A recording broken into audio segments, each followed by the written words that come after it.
see an opening in the back with an exposed spinal cord.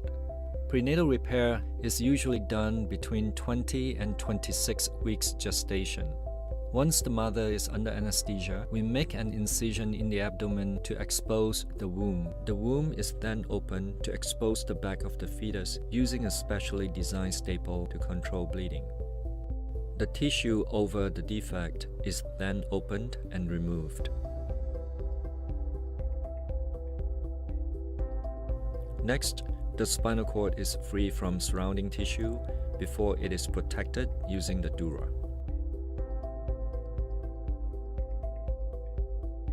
We then close the muscle layers over the defect to further protect the spinal cord. The skin of the fetus is then closed over the defect.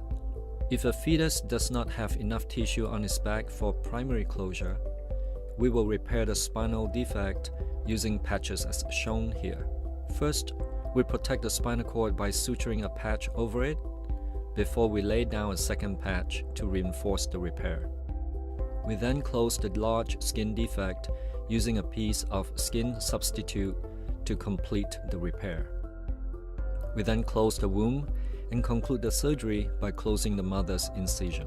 Ideally, the pregnancy is continued until 37 weeks gestation before